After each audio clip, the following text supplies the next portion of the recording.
Hi, everyone. This is Gloria, and we are live on Heart of the City, San Diego, and the Gloria Medrano podcast. And I have a special guest today. His name is Jordan Lunderville. Oh my gosh, and I'm really excited to have you, Jordan. Yeah. Thanks for having me. I'm excited to be on here and share a little bit, and I think it's going to be a great time. So I wish I had the chance to meet you in person prior Wait, I to had, this. I'm sorry, what? okay, I had to take my mic off because it wasn't allowing me to hear you. So there we go. I took the mic off. Oh, interesting. Yeah, sometimes it's Okay, good. So yeah, I'm excited to have Jordan. Jordan is here in San Diego, based here, and I met him as I was scrolling around. I totally forgot how I met you, but I was scrolling around probably and seeing this young man who was talking about Jesus and all of the things that have to do with like counseling and things like that. And I'm all into counseling, so as you know. And the people on my platform know that I'm always going on about emotional healing and been ministering for a zillion years now. But I want to introduce Jordan properly, and um, he is a Jordan. I have his profile here, so we're going to introduce him. Jordan Lunderville is a 21-year-old San Diego based author, evangelist, and pastoral counselor, hoping to impact, educate, and provide holistic spiritual growth, resources for wholeness for those in crisis and confusion. I like that, Jordan. Jordan started out as a public school evangelist after feeling called to start an on-campus Bible study as a sophomore in high school.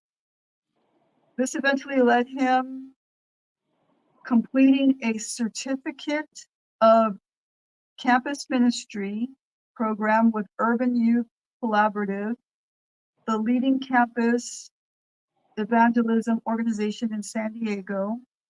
Jordan also holds a board certification in pastoral counseling from Living Fluent Counseling. And nowadays, Jordan is serving the next generation through writing, speaking, coaching, and has a burning passion and vision to see young people find and follow Jesus. Yes, Jordan, that is awesome. Thank you. That's like my very pretty self-biography right there. I made it sound stuff, but I'm not all that interesting. Yeah, I mean, I think that you are interesting, and I think that, what you're doing, all the things that I've seen you do online and things, are absolutely amazing. And I'm really happy that, that there are people out there that are wanting to mentor young people, young or old or whoever, because I think we need more of that. But I want to know a little bit. Let's start from like kind of like the beginning. Like where did all this come from? Like, are your parents Christians, or like, did they go to church or anything? How did you come about knowing Christ and then going into doing something on campus? Yeah, thanks for that, and thanks again for having me on here. It's great to be here. So I do come from a family of ministry, different ministers, like for uncles and grandparents, and my parents.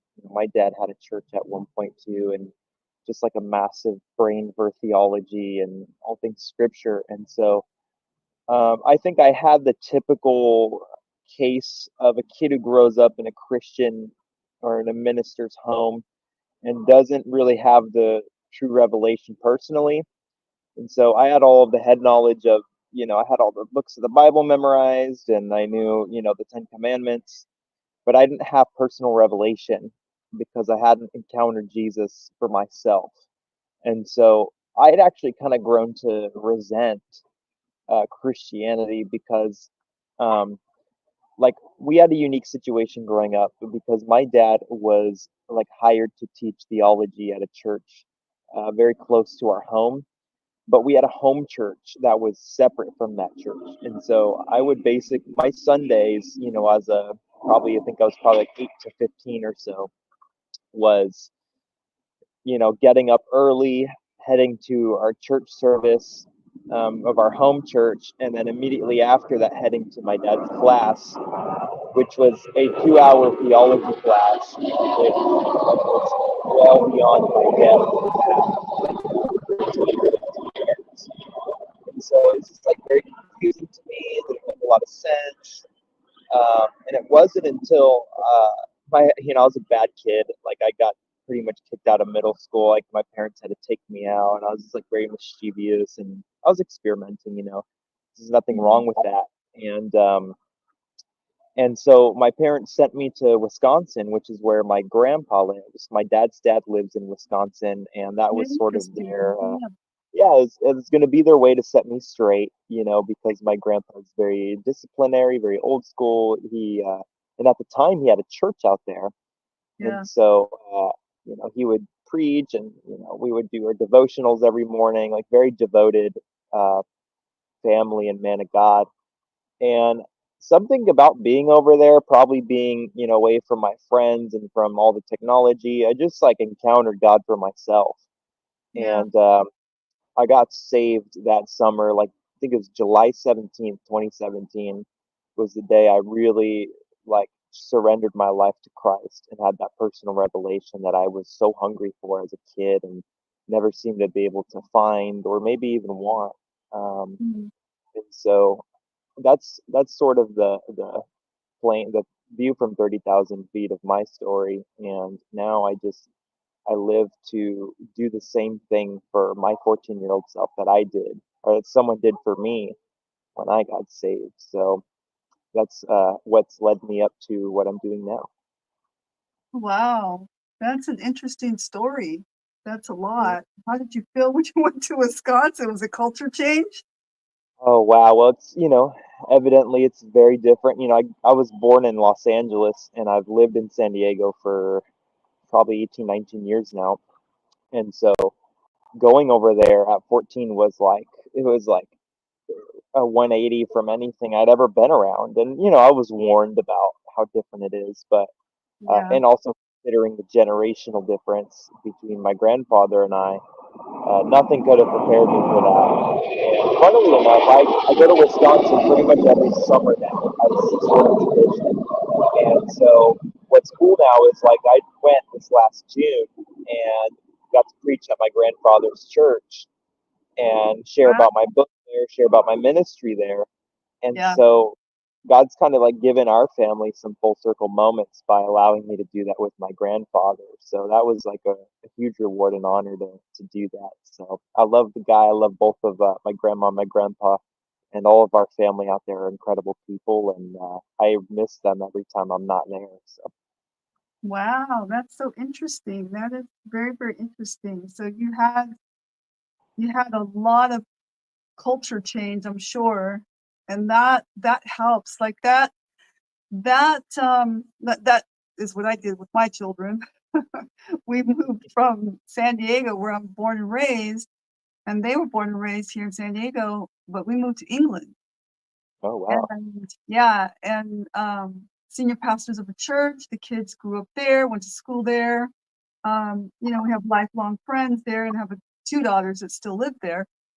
But they when they come back to America, like anywhere in America, but mostly San Diego, they have a hard time kind of having a good conversation because their ability to conversate is massive, right? Oh, And interesting. so they're talking about worldviews, they're talking about, things, the Queen or whatever, things, cultural things in England. And in San Diego, people are talking about, what is immediately in San Diego. Yeah. I don't know if you felt that as well, going like, having that kind of little, but I think that it's good to have that diversity. Yeah. Yeah. I think what I've encountered is, and just in my experience, is I think there's a hunger in my generation for something, a more philosophical approach.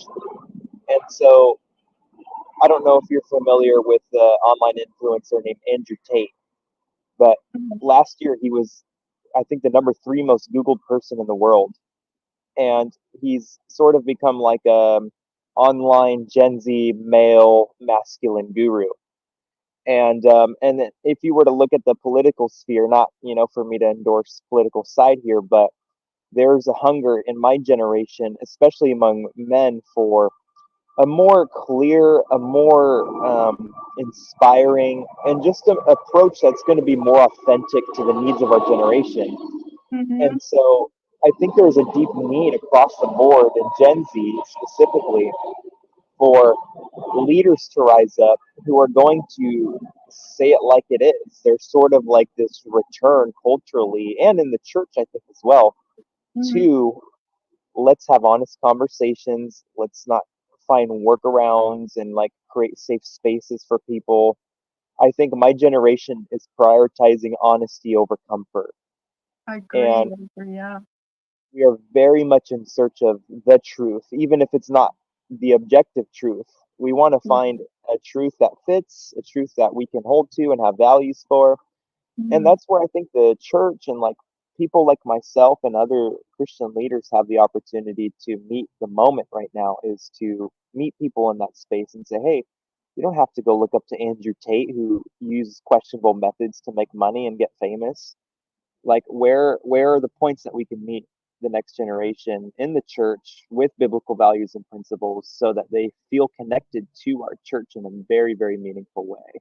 And last thing I'd say about that is I can speak for young men and say that a lot of young men that I talk to and am around don't have a space to meaningfully connect in the church, because a wow.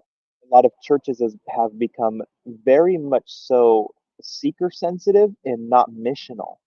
And Mm, so maybe you've observed this, but I think the approach for so long was let's just get as many people in as possible.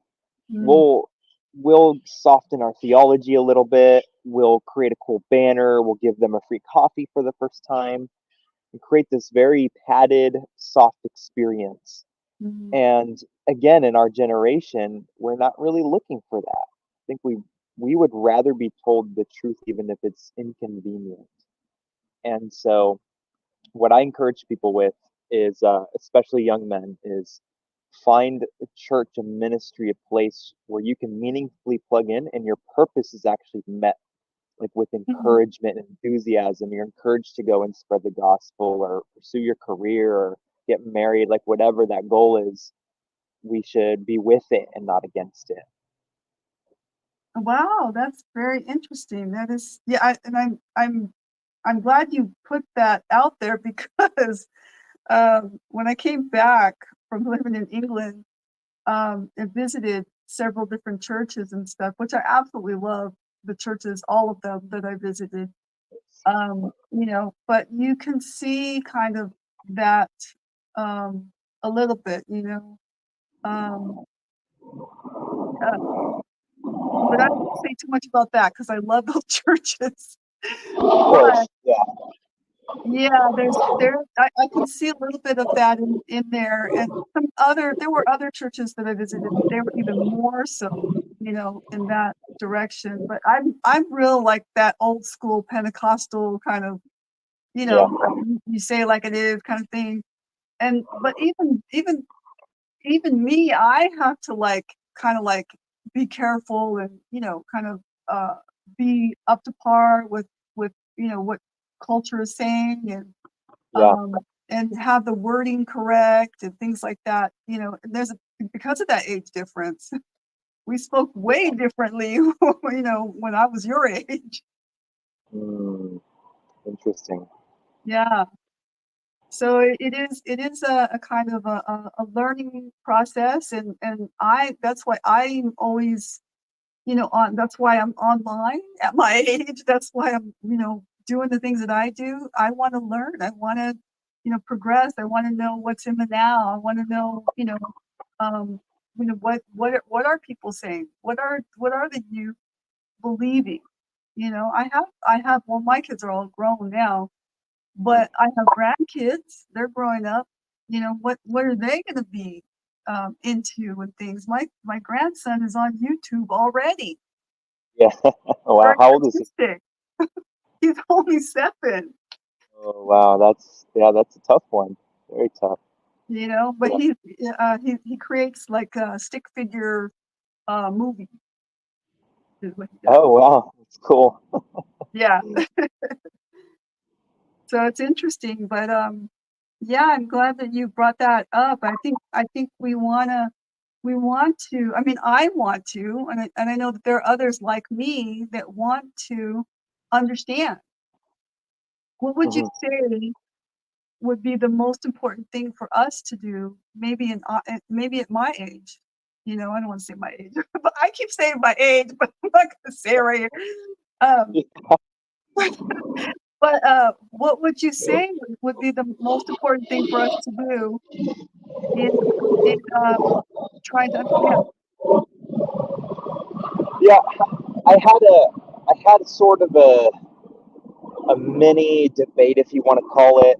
I tend to be on the more like let's figure out our issues and not avoid them side. Um, so I don't mind confrontation or hard conversations. And I was having a hard conversation with my grandfather and my uncle on my dad's side when I was over there because they have some, probably more than anything, cultural differences, and those seep into the church cultural differences as Yeah. well. And Hmm. so, if a kid who's 15 years old shows up to their church wearing a hat, they will be pulled aside and lectured for that. Oh, And yeah. there's just different things in not only Midwestern culture, but just in the church culture over there that are sort of no-nos, and you're sort of expected to just know. And and so one of the conversations I was having with them was surrounding the LGBT issue. And the problem is we have preached hellfire and brimstone for so long that Yeah. not only does the world know our approach, but they don't want to hear our approach anymore Mm, as far as it's that approach. mm. And so what I challenged my uncle with, respectfully, I challenged him with just to think about was, is there a reason the young people are not knocking down the doors of the church to get in and sit in our service right now? Yeah. And maybe it has to do with that exact approach where we have taken a ultra authoritative, hammer fisted approach, which basically is my way or the highway approach. And while our truth is correct, our biblical worldview is correct, the way we've gone about trying to adhere people to that is incorrect. Yeah. And so people will pastors catch heat all the time for trying to have conversations around this topic. But I think my ultimate consensus is what our generation is looking for more than anything is an approach that is truthful yet also open to debate and comprehension. And so I don't know if you're familiar, like with Charlie Kirk, for example, who shows up on college campuses and has debate with people about Mhm. religious and political issues. I think the reason that's so effective of a model in our generation is we don't want to be told this is what it is and either believe it or get out of the way. I Right. think we want our ideas to actually be challenged. We want to be able to come up against something, but also in a way that doesn't feel disrespectful or dishonoring towards us. Because when the model has always been, especially if a parent to a child and say, this is how we do it in our house, well, the kid's not going to end up doing that. They're probably going to end up doing the opposite of that as soon as they leave the house. Yeah. So I'm trying to encourage as many people as possible. Let's have real, healthy debate and conversation about the issues of our time and Yeah. about the Bible, you know. So if I meet a kid who's 16 on a campus, I'm not going to attempt to convert him on the first conversation. What I will do is have a conversation though about what has led. So I work with kids on campuses who hold homosexual views or adhere to that sort of, sexuality. Hmm. And before I say anything about what I believe, I ask, what has led to you to hold that view? Hmm.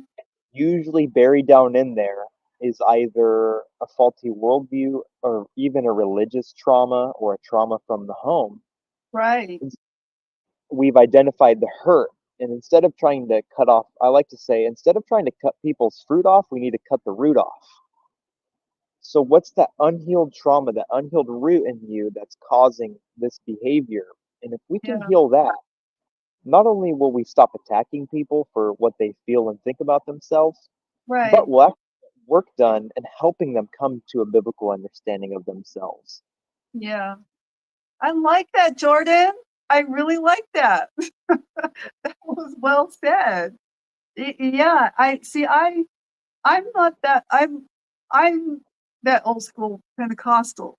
But when I came into the church, I was coming from, my parents were old hippies. They were from the Mm, biker scene, and you know, my mom was, she's part Native American. My dad's, the white Irish guy, bearded.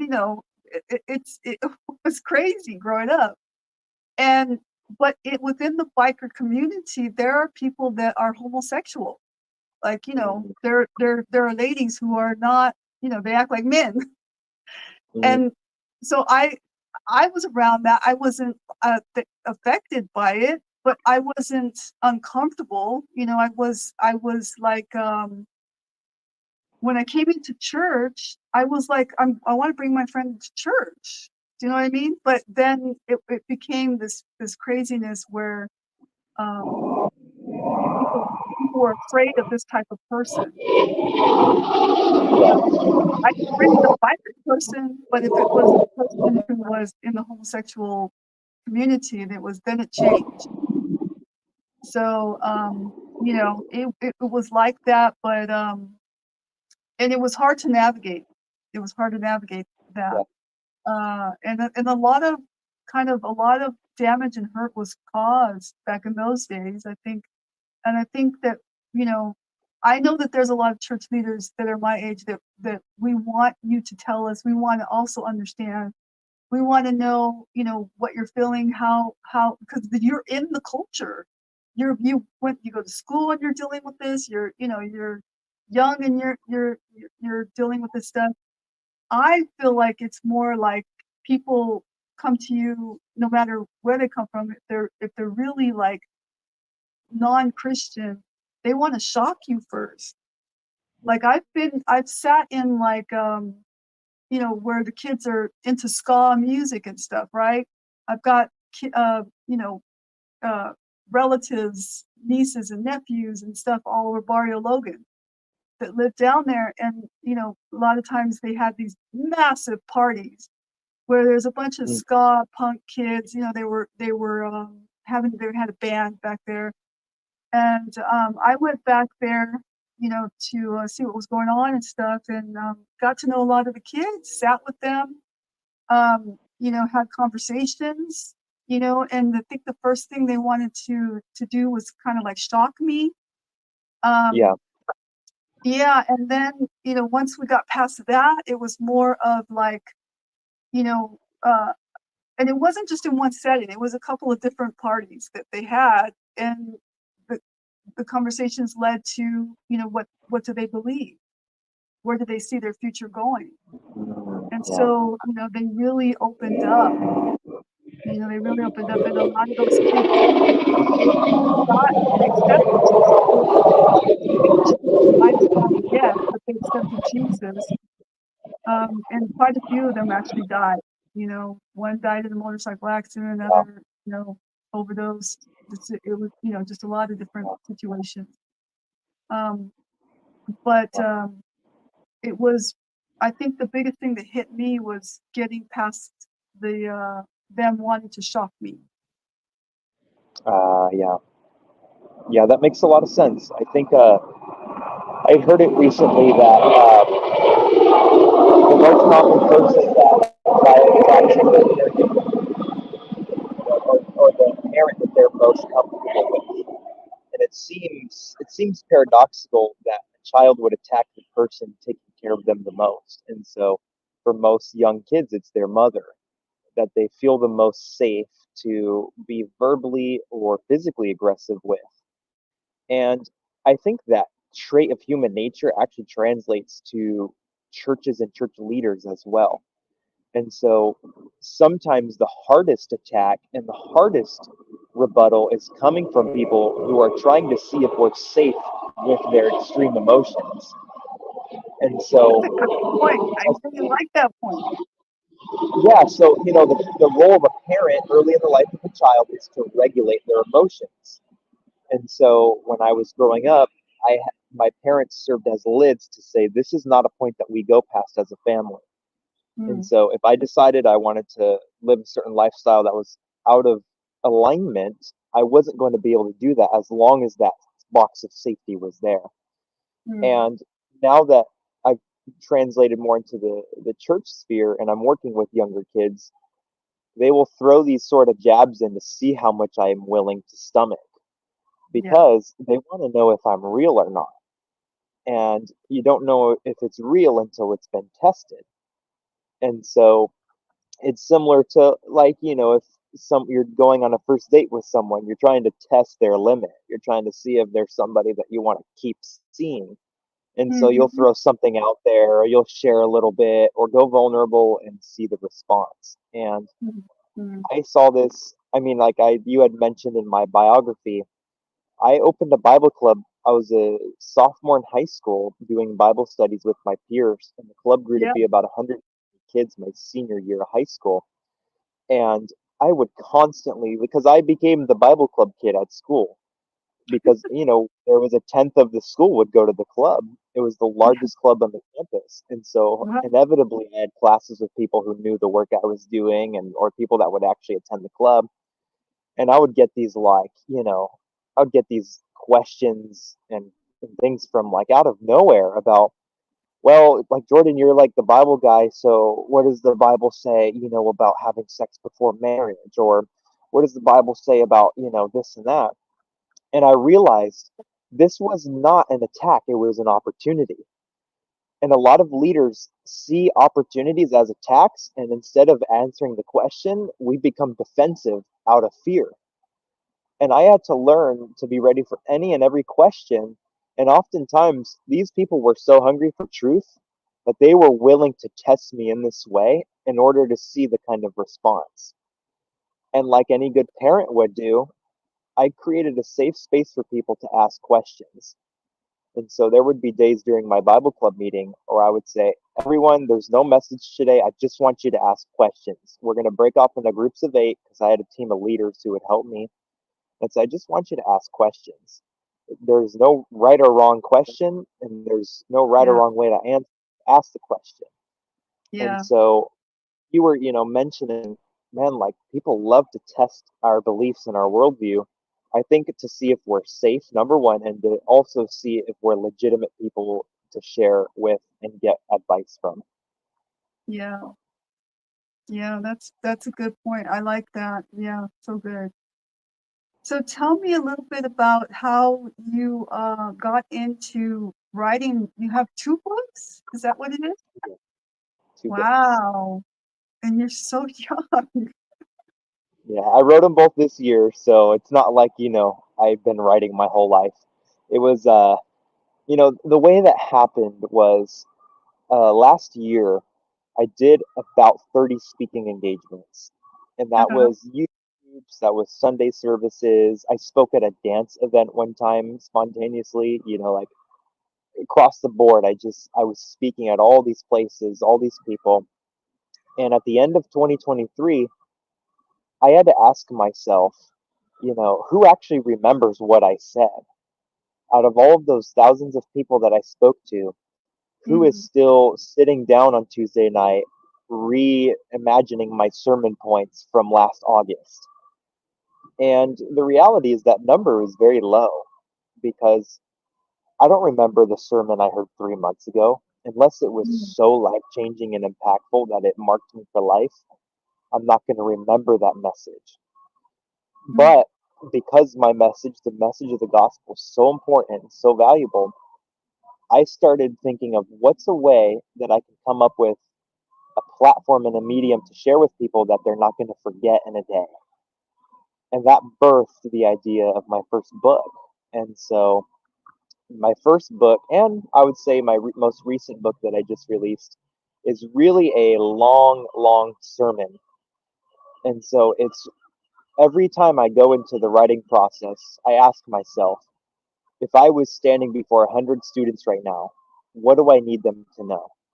And that's always the foundation from which I write and format all of my books. And so I love writing. It's always been a thought of mine to write a book, and 2023 was the year I decided that I would remove my excuses and just go for it. And so it hasn't been perfect. I've made plenty of mistakes along the way, but mhm. God's reaching people through those platforms, and it's an honor to be able to do that for people.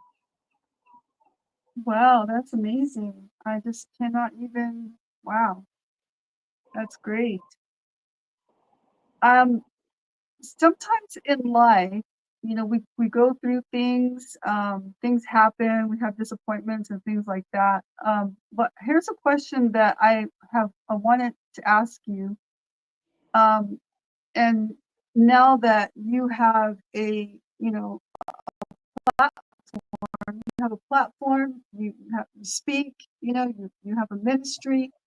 Um, what would you have liked to have been done or said in your journey throughout life? You mean like what would I have done differently, or what would I have maybe changed? Is that the Yeah, question? what would you have liked others to have done in your journey, Oh, I see. going through life and stuff? What would you have liked to have seen? Yeah, I think. Oh, that's a great question.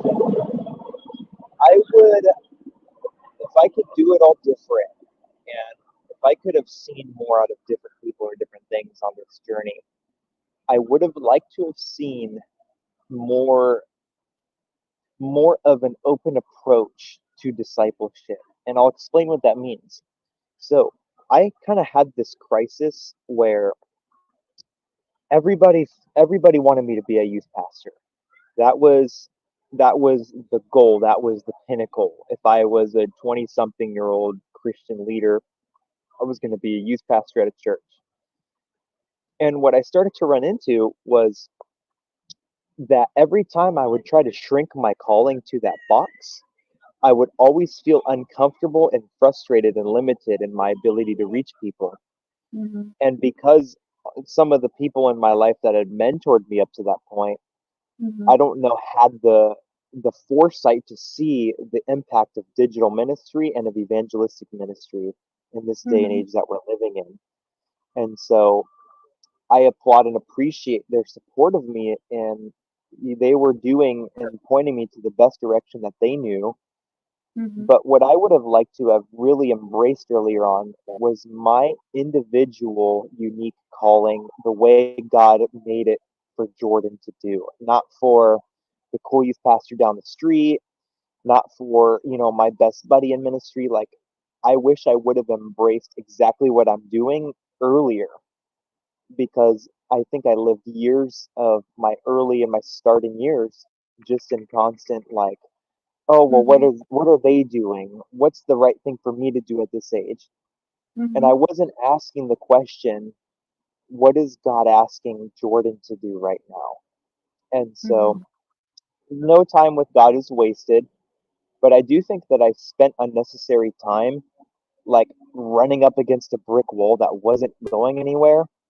And sometimes we call it faith, say, God's going to knock this wall down. And so we keep running into it and bashing our head up, right? And Yeah. God's actually put a door directly next to that wall, and He's trying to get us to see the door. But Yeah. we're so narrowed in on what we want that we Yeah. end up like getting a concussion and having to go to bed rest and Yeah. delaying what we're supposed to do, which is walk through that door that has our name written on it. And on the Yeah. other side of that door for me has just been nothing but blessing and promotion, because this is the path God has me on.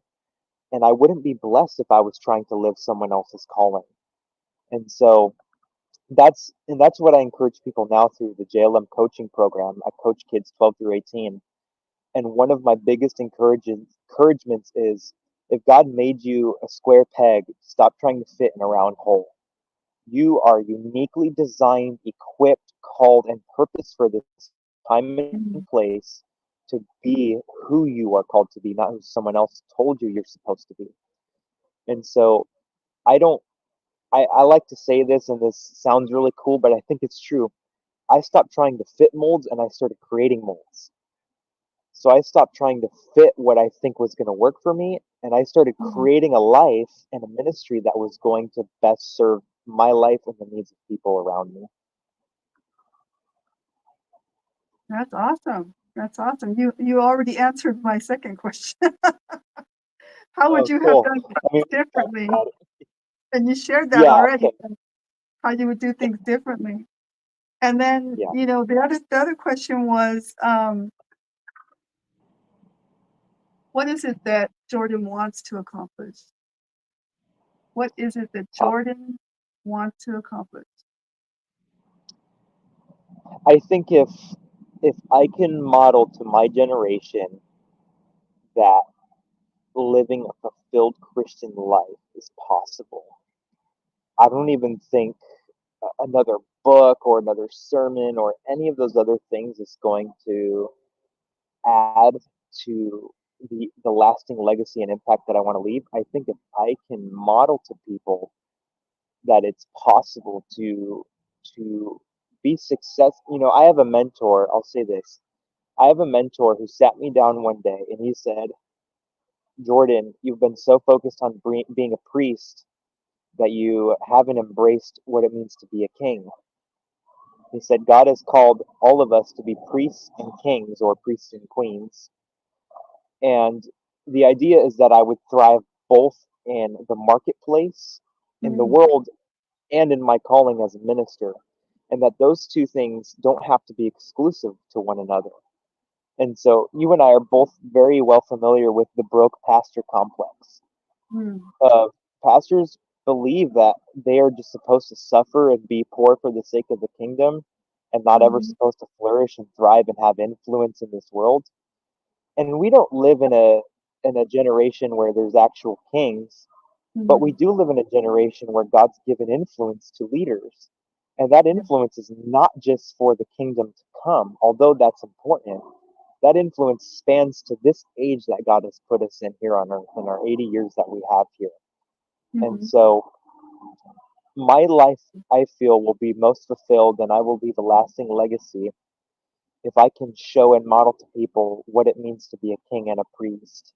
And so I don't live this life on earth with my head down. Like Jesus said, the prayer, the Lord's prayer is, let it be on earth as it is in heaven. So that dominion that's waiting for us in heaven can also exist here now on earth. So I can manifest the miraculous power of the kingdom here on earth. yeah, The kingdom of heaven, the street, I like to say our jewelry is God's pavement. The things we save up for years, the gold chain we wear on our neck, that's God's pavement. His streets are lined with that stuff.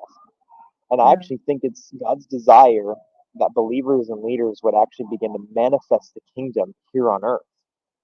So, what good is it if I am going to heaven, but I live like hell right now?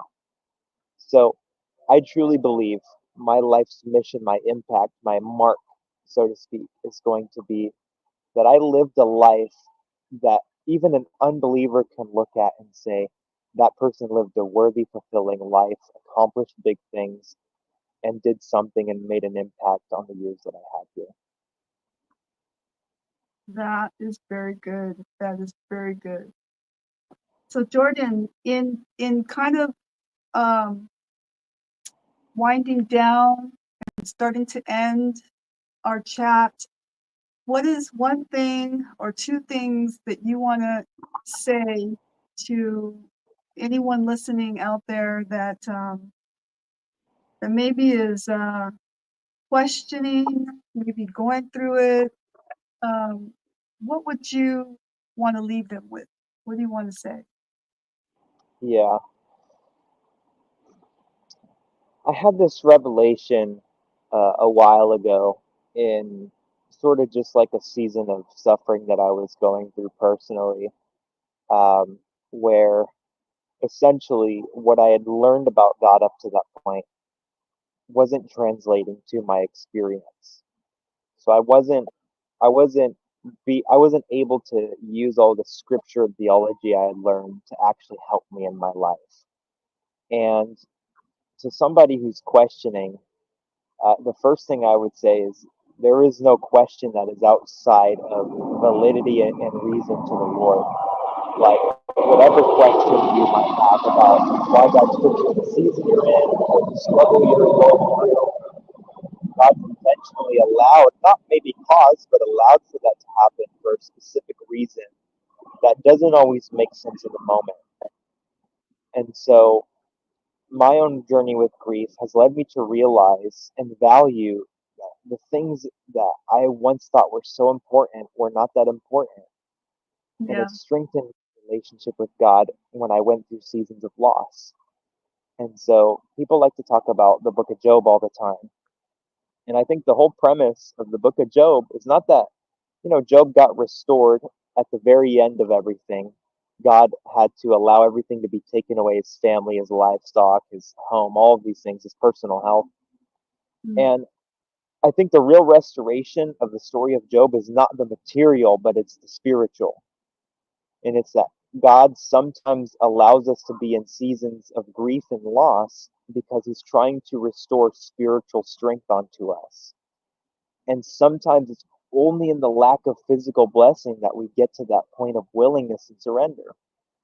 And so my encouragement to somebody who's in a crisis of faith, or you're on the edge, or maybe you're looking for a way out of everything or of life, man, yeah, God has not forgotten or abandoned his child.